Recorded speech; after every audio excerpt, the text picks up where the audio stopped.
musango guno okuvunaanibwa sawa government ategeeza ajja kweta obujulizi okukakasa ensonga zino wammanga nti omwana kintu Nisha nga alina emyaka 14 yali muyizi mu ssomero ng'ali mu kibiina kya senior 2 ku ssomero lya Community High School ekitende mu Hajji Town Council.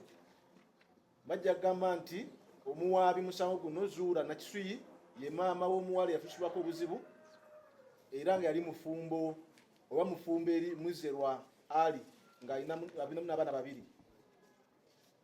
Nti avunaanibwa musango guno gwe Muzerwa Ali gwe taata oli taata akuzizza omwana ono yatusibwako obuzibu era nga mubadde mubeera wamu ne maama we ebweya mu Hajji Town Council. Era nti omuwaabi musango guno Zuula nakisuyi abadde abeera wamu n'omwana yatusibwako obuzibu n'abaana balala bana be yava nabo mu bufumbo bulala era nga abawala bali basula mu kisenge kimu n'omuwala yatusibwako obuzibu nga basula ku kitande kya double Deeka. Nti mu kiseera ekimu mu mwezi ogw'omwenda omuwaabi yategeezebwako abaana be nti igwavunaanibwa wali osoba n'oyingira mu kisenge kyabwe era n'okola ebikola by'omukwano n'omwana oyo mu kisenge ekyo. Nti kino kyaleetera omuwaabi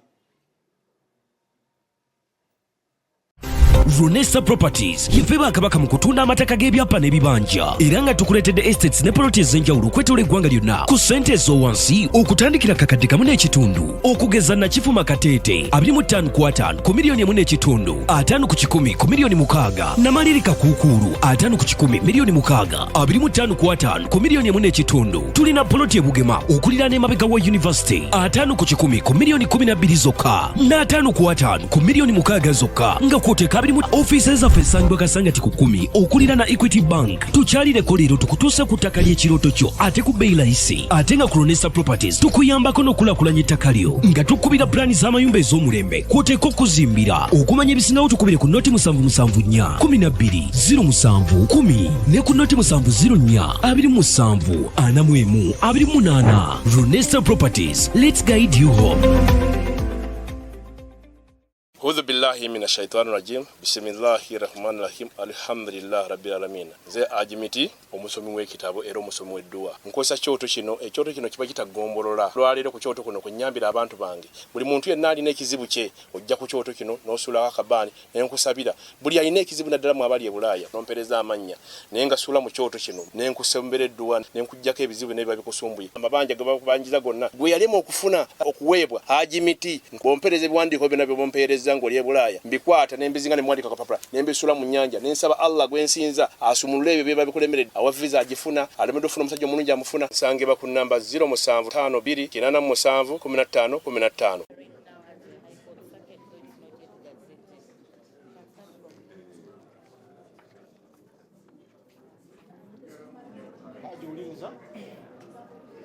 Musango guzo olunaku olwaleero ng'ennaku z'omwezi 13 ogw'e11/2024 era nga Ssaabawala gavumenti ategeezezza Kooti nti gwe Muzerwa Ali ng'ovunaanibwa omusango guno wammanga omusango kabasanya omwana ataneetuka ekikoto n'akalongi namba 1016 akatundu akokusatu n'akatundu akokuna n'akawaayiro C akeeteketeeke National Penal Code Act.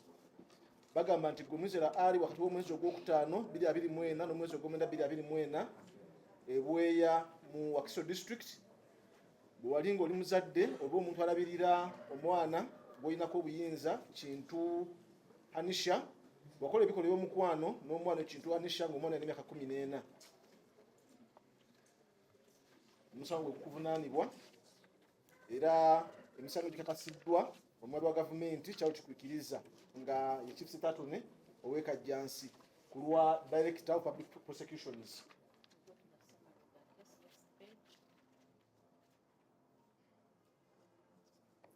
Bakutegeeza nti Muzerwa Ali olunaku olwaleero osindikiddwa mu kooti enkulu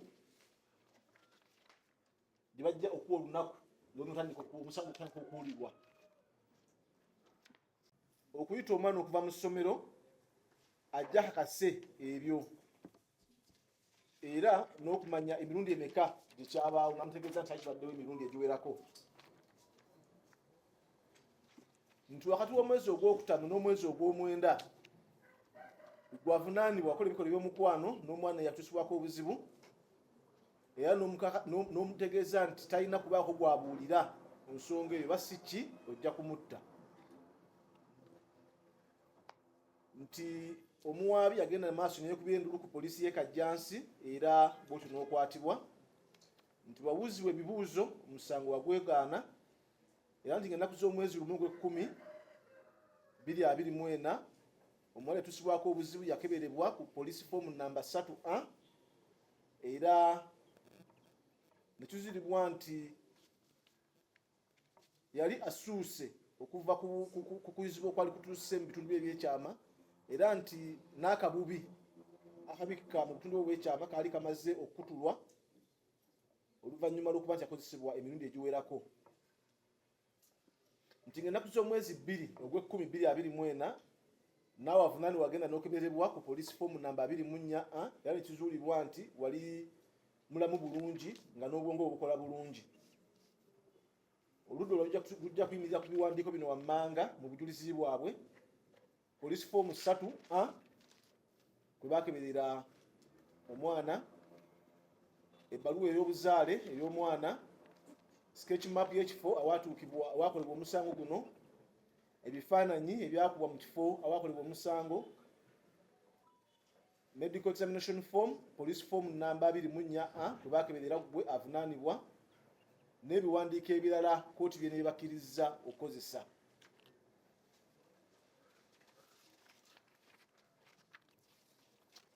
So accused person, have you understood what has been read to you? otegedde bulungi ebikisomeddwa So you are hereby committed to the High Court for trial and your further remanded till the next High Court criminal session. osindikiddwa mu kooti enkulu okutandika okulira omusango gwo era nabwekityo kooti ekuzizaayo ku limanda okutuuka kooti enkulu wenekuyita olulizi mu musango gwo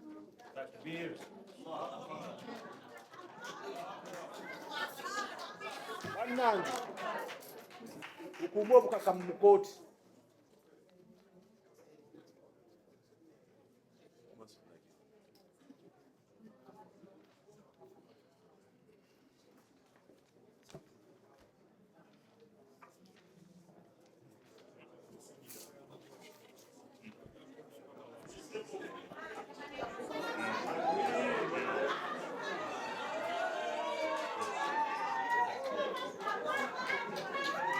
bannange tuli mu kooti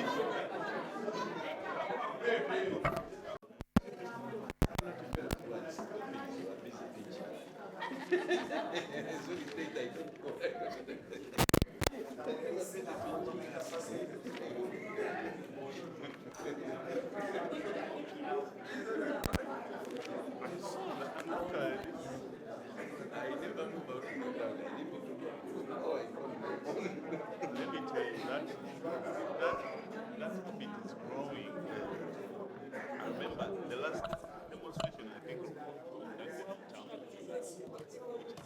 in submission, the people thought those businessmen thought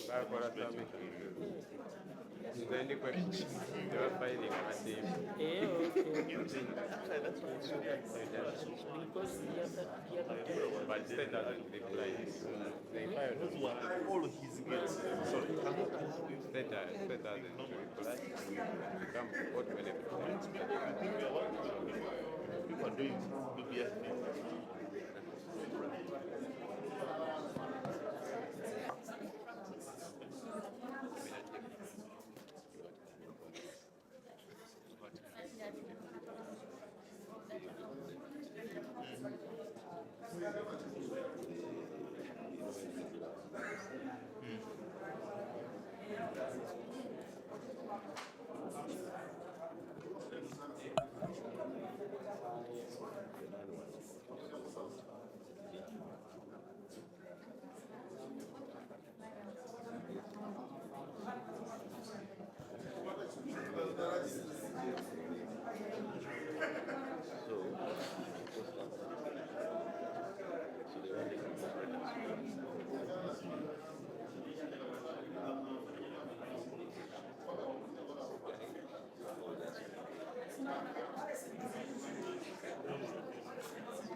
That's what I'm visiting.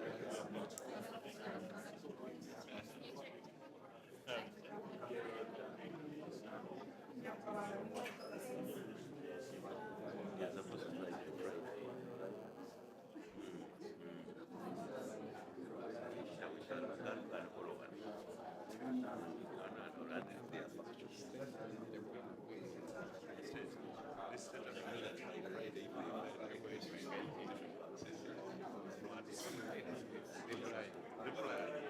No, it's okay. I'm just telling you, we are going to prison so that they don't get another junk file. Let them file whatever is like the shortest period. This he was asking me about submit their report. I was like, you have told me to engage them. They file, however simple.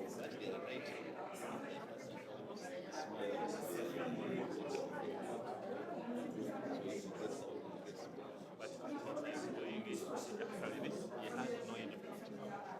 He has no input before working. It's completely actually also the contact. So pressing him on behalf of the public, making some of the public things. But that will be our regulation. If they come up with that allegation,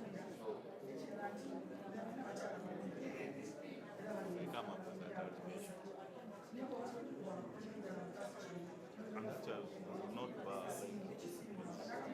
not justice to that race, like, because we fear.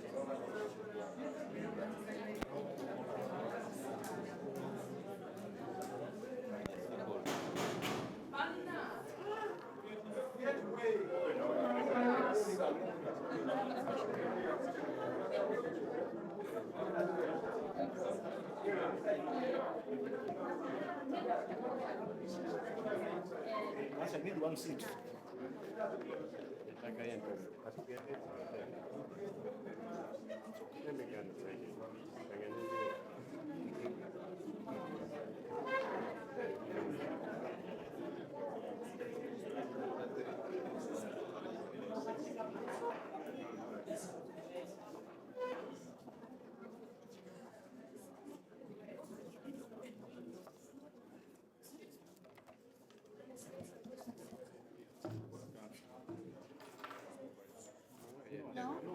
Just provide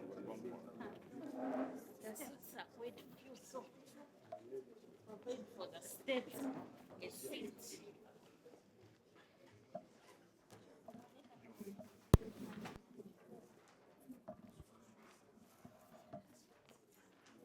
So one of you, the lawyers, has to move and give state a seat. Yeah, one seat. One of you.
David disappeared.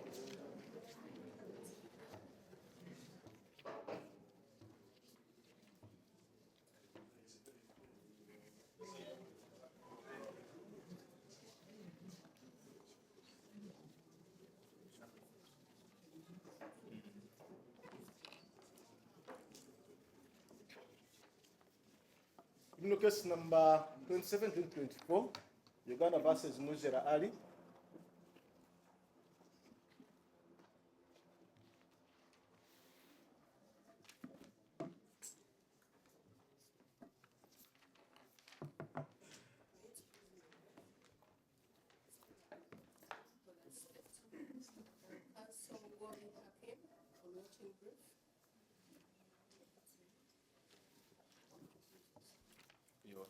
Excuse me, I'm not saying the accused.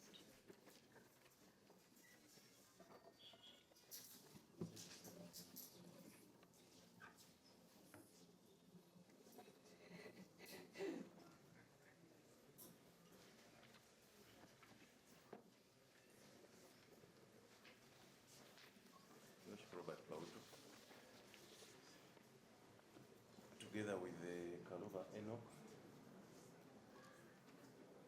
Chirunda Farouk, Nantambi Umaira, Ahinji Irene, Kahindu,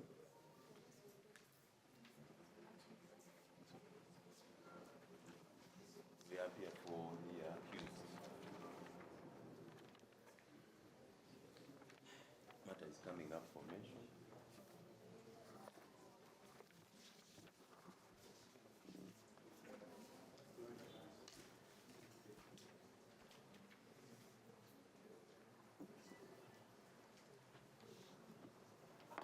Your Worship, we have instructions from the DPP to commit the accused person for trial to the High Court. There is some evidence already.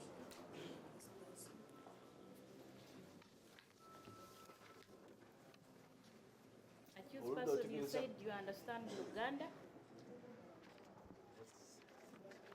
Otegeeza kooti nti omusango olunaku olwaleero nga balina ebiragiro okuva eri ssababa gavumenti okusindika mu kooti enkulu olunaku olwaleero okunoonyeza musango guno kuwedde omujuzo namaze okuŋŋaanizibwa era bakuba nga bakweza mu kooti enkulu olunaku olwaleero kitegedde.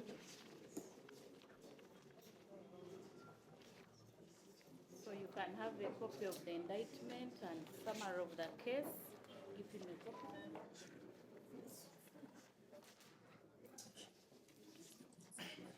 Pardon?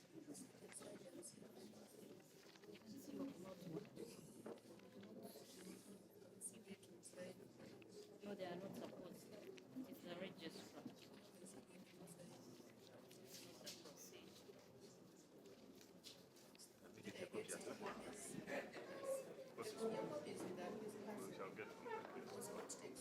They also take a copy.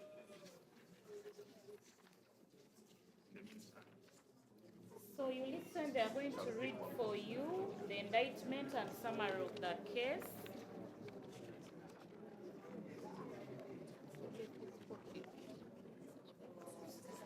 Charlotte never signed on it.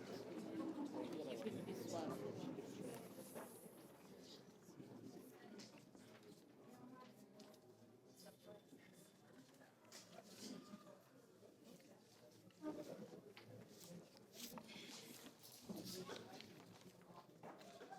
So you listen.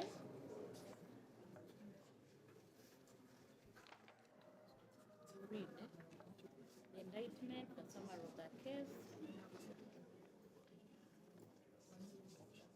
Ghana.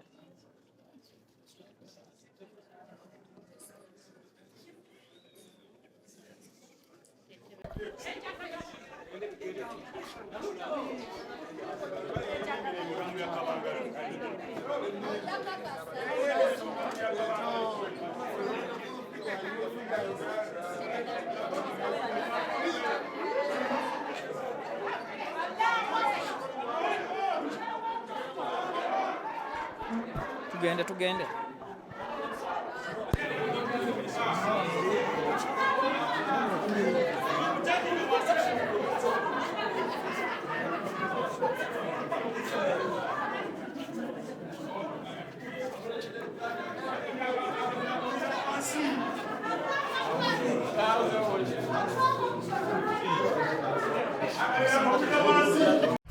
Runesa Properties yife bakabaka mu kutunda amataka g'ebyapa n'ebibanja era nga tukuletedde estates ne properties ez'enjawulo okwetola eggwanga lyonna ku ssente ez'owansi okutandikira kakadde kamu n'ekitundu okugeza na kifuma kateete 25 ku 5 ku miliyoni 1.5 5 ku 10 ku miliyoni 6 namalirika kuukulu 5 ku 10 miliyoni 6 25 ku 5 ku miliyoni 1.5 tulina poloti ebugema okuliraana emabega wa university 5 ku 10 ku miliyoni 12 zokka na 5 ku 5 ku miliyoni 6 zokka nga kwoteeka offices zaffe ensangibwa kasangati ku 10 okulira na Equity Bank tukyalireko leero tukutuusa ku ttaka ly'ekirooto kyo ate ku bbeeyi layisi ate nga ku Runesa Properties tukuyambako n'okulakulanya ettaka lyo nga tukubira pulaani z'amayumba ez'omulembe kwoteeka okuzimbira okumanya ebisingawo tukubire ku noti 774 12 07 10 ne ku noti 704 27 41 28 Runesa Properties, let's guide you home.